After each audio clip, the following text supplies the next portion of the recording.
There certainly is a lot of intrigue around the Blue Jays these days. Vladdy's future is definitely top of mind, but there is another player Jays fans will be paying close attention to this season. Our Lindsay Dunn joins us now from spring training. Lindsay, how is Gold Glover Daulton Varsho doing so far?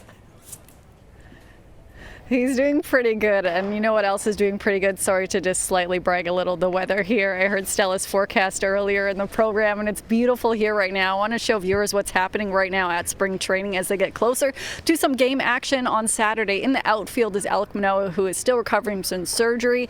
He is still preparing, getting that arm ready for hopefully what will be a great return to the mound. And then in here in this covered complex, Bowden Francis is throwing some absolute heaters, and then on the other side there is another ballpark where Vladdy, Bobichette, and the infielders, they're going to be ready, getting ready for the upcoming season and doing some drills. And you mentioned Daulton Varsho. He had such a great year last season, but unfortunately it ended in surgery. He had to get shoulder surgery in September.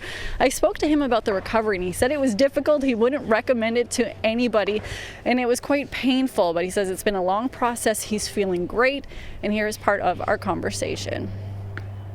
Obviously people knew, like me and my wife, and I was like, all right, we got to not tell anybody, like try to keep it a secret, because I wanted my parents to kind of have the reaction that everybody does, like on TV. But it was kind of the night before, and I wasn't going to be with them there. Like I was leaving somewhere, and I'm like, hey, just so you know, like I won the Gold Glove, and they're like, shut up, really? And so it was pretty cool. Like it was a pretty cool moment. My dad was very thrilled, and they got to experience a whole Gold Glove dinner and meet all the people that my dad idolized, like when he was a kid. So it was pretty cool for him, and it was a fun experience. Do you already have the patch on your glove?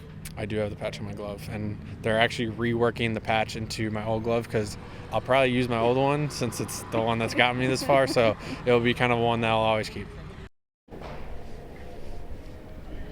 That was Daulton talking about winning his first Gold Glove. The year before, everyone felt he was robbed that he didn't actually get awarded that, and his teammate Chris Bassett was quite vocal on social media saying he should have won. So it was a proud moment for Daulton, who had a bit of a rough offseason, like I mentioned, getting surgery, but to finally get that Gold Glove was a proud moment for him. And an update on a story we did with him last year that went viral. It was about the team's fantasy football league, which he is the commissioner of. I asked him who won, and he said it was Eric Swanson, Joey Loperfido. He got second, but last place is Chris Bassett, and the reason that is significant is because last year when Tim Meza got last place, he had to be the bat boy during their first spring training game, and Varsho says he's looking forward to seeing that hopefully happen tomorrow.